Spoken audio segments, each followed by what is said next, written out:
Return once again to Tsarograd, as the Ultramarines prepare to go on the offensive against a major Orc strongpoint in the Orde-Onel sector on the planet, as they attempt to rescue the captured Red Scorpion survivors from their disastrous attack on Dashur. Commander Panther would ensure that their sacrifice would not go unanswered, and that this Orc fortress would fall under Imperial control.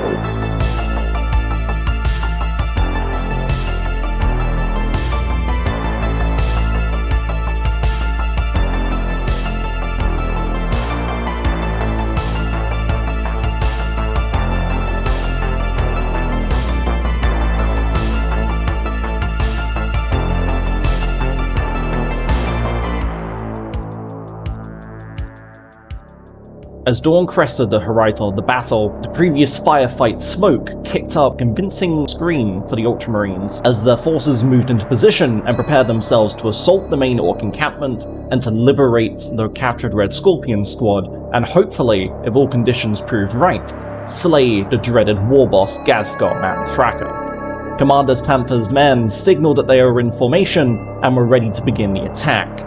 However, the Orcs would not be caught off guard, and they were well aware and prepared for the coming offensive. The battle opened with Commander Panther's men unleashing a hailstorm of heavy bolter shots and a missile strike straight into the Orc mob that was hiding in one of the forward buildings, turning 6 of them into paste. The rocket and bolter rounds struck true. However, the final Orcs were undeterred from this and held their ground. The Orcs at the forward barricade then spotted the silhouettes of the Marines as they crept through the shrubbery just in front of them, opening fire with their own bolter shots in return, managing to blast apart 2 of the Marines, downing these venerable warriors of the Imperium. On the far right flank of the battle, the combat walker stomps around the corner of the Orc building and opens fire on the main fortress, only managing to kill a single Orc. The Gratchin artillery piece in the refinery building sights up the Marines in the forest and blasts a shot straight into Commander Panther's men, killing 2 of them instantly. Wasting no time, the Marines surge out from the undergrowth and unleash a point-blank shot to their flamers and missile launchers straight into the Orcs at the barricade. However, this fortification proves much stronger than expected, and only 3 of the Orcs are slain. The massive mob of Gretchen then sight up Sergeant Dante's men and immediately gun them all down, ending this venerable warrior of the Imperium's long admirable career in this war for Tsarograd. The attack APC receives its orders to attack, and it lumbers forward up the road, prepared to engage with the Gretchen hiding inside the forward ruins. It unleashes a heavy shot of its laser cannons, managing to destroy 2 Gretchen immediately, and its heavy machine gun picks off 3 more of the Blighters. Gazskull orders these boys to hold their position within the fortress, and the Marine squad on the right flank push forward into the unoccupied Orc building and lay down heavy covering fire against the main fort, blasting apart 3 Orcs with an accurate missile shot. The Orc veterans in charge of keeping the Red Scorpions in check decide to hold their position, along with the veterans up in the watchtower. The large Orc mob just in front of the refinery building also hold their position as the Gretchen artillery sights up the attack APC and unleashes a heavy laser shot, reducing the vehicle down to 10 wounds. The last few survivors in the first Orc building rush out and on towards Commander Panther's men, clashing bitterly against the Ultramarines in hand-to-hand combat.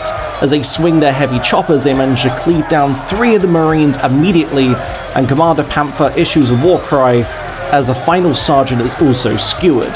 The rest of the Marines then crash into the Orcs, and under the bitter slog of power sword and bayonet, these Orcs are cut down piecemeal, bringing turn 1 to a bloody close. Despite the progress that the Ultramarines had made thus far in the battle, it had come at a terrible cost. With Squad Dante's unit completely annihilated and many more Marines laying dead on the battlefield, they'd have to fight even harder if they wanted to rescue the Red Scorpions and kill the warboss. With a mighty thunderclap, the Terminator squad deep strikes onto the battle space as Commander Panther leads his men into the now unoccupied Orc building. The Gretchen artillery sights up the recently teleported Terminators, managing to inflict 2 wounds onto one of the venerable warriors.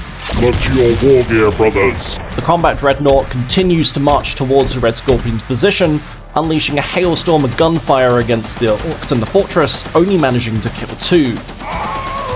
Gazskull's boys now have a perfect line of sight against the advancing Marines, and he orders his troopers to open fire, managing to finish off a single Terminator. The attack APC revs its engines and thunders down the road, managing to swing behind the Orcs at the barricade's position, and it opens fire of its heavy laser cannons, managing to eviscerate 2 of the Orcs in the process. It then pivots on the spot and unleashes a barrage of its heavy machine gun against the Gretchen in the forward building, only managing to tear apart 2 of the blighters. The Gretchen artillery on the barracks building then lowers its cannon and takes a point-blank shot at the APC, reducing his critical vehicle down to a mere 6 wounds. Back on the right flank, the Marines in the captured Orc building continue to lay down covering fire at the Orcs in the fortress. With a barrage of heavy bolter shots and a missile round, they manage to blast apart 2 of the Orcs and gun down 5 more in the bloody onslaught. However, under stern threats from Gazskull, the Orcs continue to hold their ground. The Orcs just behind the makeshift barricade charge into the destroyer squad, managing to inflict 2 wounds against the lone Terminator, and yet these warriors swing back with all the hatred they can muster, annihilating these foes with ease.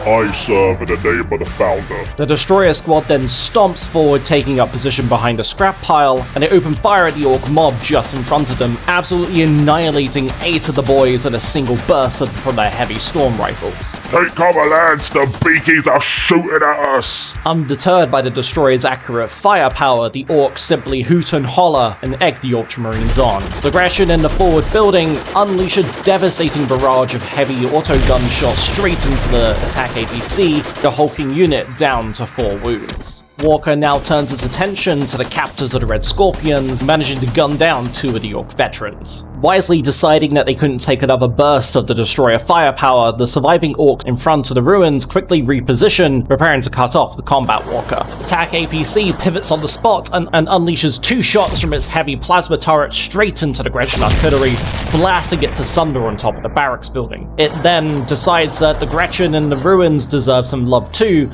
and unloads a hailstorm of heavy machine gun rounds, but only managing to kill a single grot. The Gretchen, enraged by this, return fire, bringing down the APC to a mere 2 wounds, and yet it passes its morale test. The Founder will protect us! Commander Panthers' men continue to lay down covering fire from their vantage point onto the fortress, managing to blast apart 2 Orcs to pieces from a lucky missile strike. These Orcs undeterred, and Gazskull bellows for them to continue to fight against the Ubis. The veterans in the watchtower now take this opportunity to leap down into the attack APC, with their heavy choppers cleaving the crew compartment open and causing it to explode in a massive fireball, showering the battle with debris. Alright, lads. Let's get looting! After receiving word that the left flank's assault had all but failed, the sergeant then orders his men to reposition on the right side road. As Gazskull orders his boys to reposition to the other side of the fortress, they unleash a hailstorm of Orc shots straight into the Marines, managing to kill 2 of the venerable warriors. The Orc veterans that have been guarding the Red Scorpions reposition and fire a barrage of shots into the combat walker. However, these shots clang harmlessly off the steel sarcophagus. Only in death does find Christianity. The Terminators then continue to move forward and open fire with a wave of storm rifle shots, easily dispatching the last of the Gretchen artillery on the battlefield. Fear not the unknown alien of this universe, for the Founder's light will illuminate all. Bringing the turn to a dramatic close. As we enter the final phase of the battle here, the Ultramarines have made significant gains towards completing their objectives. However, their casualties are stacking up, and they are simply running out of time. Commander Panther, seeing the futility of holding this position any longer, orders his men to leave the building, but as they leave the building, a terrible tearing sound as buzzsaws whirl and a deep robotic laughter that haunts his every nightmare comes from the building behind them, which is suddenly torn asunder as the freshly repaired and renewed war machine Tick-Tock stands before them. Flurry of claws and pincers, it immediately pounces upon Commander Panther's squad, tearing 2 of the Marines asunder. Commander ignites his power sword. He manages to inflict a single wound, yet the Commander's resolve is ineffective, and he manages to break off in good order from the ferocious beast's attack. The Terminator squad then continues to rush forward, desperate to get to their Red Scorpion allies before the end of the fight, as Gazskull's men in the fortress continue to rain down shots against the Ultramarines guarding the roadway. However, the shots harmlessly kick up dirt around the squad.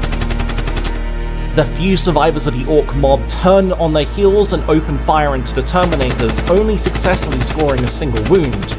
Meanwhile, the combat walker powers up its heavy machine guns and rains down a devastating number of shots against the Red Scorpion's captives, annihilating the veterans piecemeal, freeing the Red Scorpions and allowing them to withdraw to the rear end of the battle space. Surviving Grots leave their ruined fortifications and sprint over to where the rest of the fight is going on. As the Red Scorpions gather up their equipment, they're able to withdraw to link up with the Ultramarine forces at the edge of the board. The Orc veterans that took care of the attack APC rush forward, desperate to link up with the rest of the army, and whilst the last tactical squad looks on at the oncoming Orc horde, they acknowledge their commander's orders to withdraw, and with that, it brings the battle to a decisive close. Despite the valiant attempt by the Ultramarines to cut the head off the Hydra in this battle, they did manage to rescue the Red Scorpions, officially integrating this task force into the wider military operations in this battle sector. But with Gazskull still at large, no doubt more Orcs will soon come, drawn to this sector for their lust of war and violence, and the survivors break off to the north to rally at a Red Scorpion encampment, where they must hold out here until a convoy arrives to ferry them to safety. Join us next week as the Ultramarines and Red Scorpions stand shoulder to shoulder against an oncoming Orc horde led by the ferocious General Zog.